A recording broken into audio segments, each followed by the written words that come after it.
요즘 시장에 나가보면 쌀값이 부쩍 오른 걸 느끼실 겁니다. 20kg짜리 쌀값이 6만 원이 넘었더라고요. 아이고 무시래. 암만 요즘 밥을 많이 안 먹는다지만 쌀은 우리 주식 아닙니까?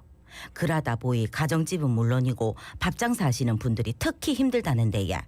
정부도 대책을 내놨고 곧 햅쌀도 나오니 쌀값이 좀 떨어질까요? 이야기 나눠보겠습니다. 네, 한국농촌경제연구원 박한울 곡물관측팀장님 전화로 만나보겠습니다. 안녕하십니까? 네, 안녕하세요. 예, 팀장님 반갑습니다.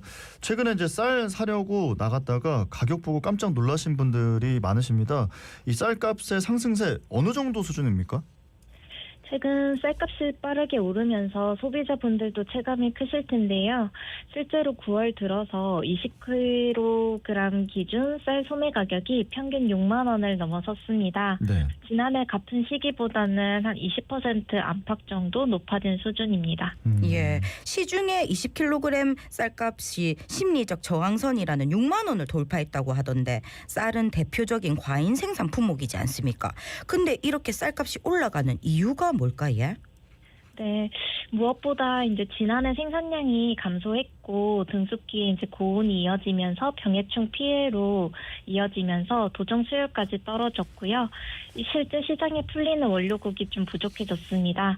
그리고 정부가 가격 안정을 위해서 비축을 늘리면서 민간 재고가 줄어든 점도 영향을 줬다라고 볼 수 있겠고요. 네. 여기에 단경기에 접어들면서 좀 원료국을 확보하려는 RPC와 이제 가공업체의 수요가 겹치다 보니까 가격 상승 압력이 더 커진 상황이라고 볼 수 있을 것 같습니다. 네, 조금 전에 팀장님 말씀하신 것처럼 지난해 정부가 시세 하락을 막기 위해서 좀 비축을 했었는데 지금 그게 쌀값 상승의 원인 중에 하나다. 그러면은 정부의 예측이 빗나간 거네요.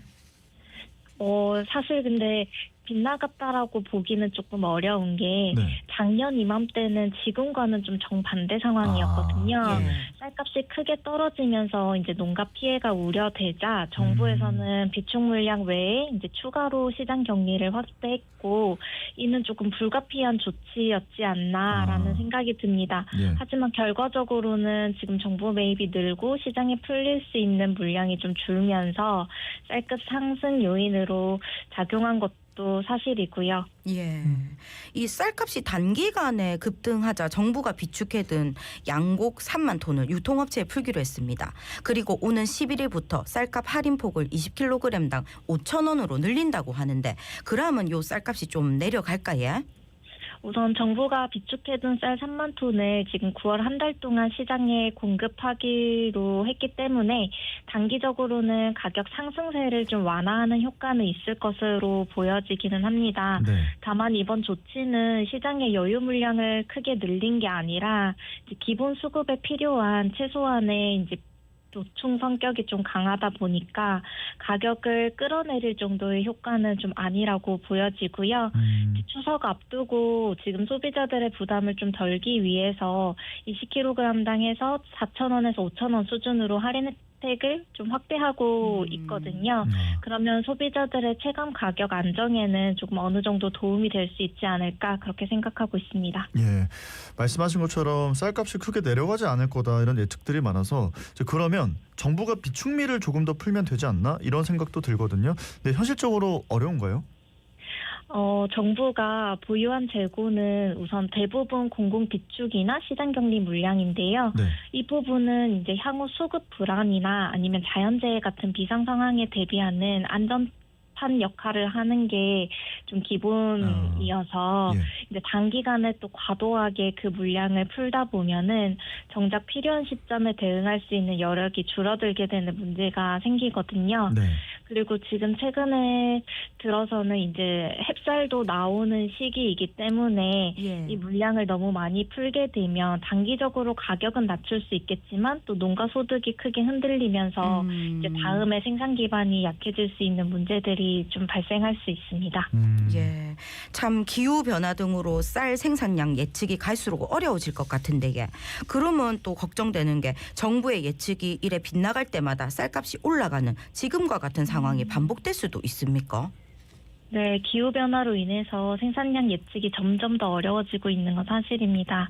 예측이 빗나가면 단기적으로 가격이 급등하거나 또 급락할 가능성도 생기고 이런 상황이 반복되면 시장 불안이 커질 수 있습니다. 그래서 앞으로는 좀 예측 정확도를 높이려는 노력이 무엇보다 중요할 것으로 보여지고요. 동시에 비축과 가공용 전환 같은 제도를 좀 유연하게 운영해서 예측이 살짝 틀리더라도 시장 충격을 최소화하는 장치가 있어야 될 것으로 그렇게 예상하고 있습니다. 네, 팀장님, 근데 현재는 이제 생산량과 수요량을 어떻게 예측하는지 그 예측 방법도 좀 궁금합니다.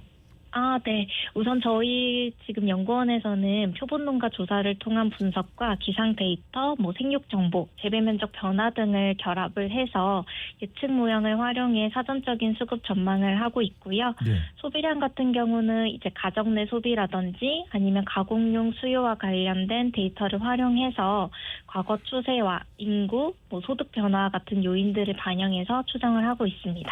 예, 일본의 경우를 보면 쌀 생산 부족과 사재기 현상, 폐쇄적인 유통 구조 등이 겹치면서 쌀값이 1년 전보다 2배 가까이 올랐고요. 또 이런 현상이 장기화되고 있습니다.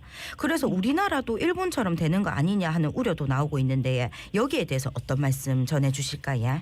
우선 우리나라는 상황이 조금 다르다라고 보여지기는 하는데요. 네. 앞서 말씀드렸듯이 공공비축미와 이제 시장격리 제도가 일본과는 달리 좀 비교적으로 탄력적으로 운영이 되고 있고 또 유통구조와 재고 관리 체계도 상당히 정교하게 마련이 되어 있기 때문에 가격 급등이나 급락을 좀 완화할 수 있는 장치는 마련이 되어 있다라고 보여집니다. 네. 물론 이제 기후변화나 이제 그런 것들 때문에 불확실성이 커지고 있기 때문에 예측 정확도를 높이고 좀 더 재고 관리 체계를 고도화하려는 노력은 필요할 것으로 보여지고요. 예. 하지만 현재의 제도와 구조를 감안을 한다고 하면 일본처럼 극단적인 상황이 재현될 가능성은 크지 않을 것으로 그렇게 보고 있습니다. 그러니까 일본과 상황이 확실히 다르긴 다르다 이런 말씀이시네요.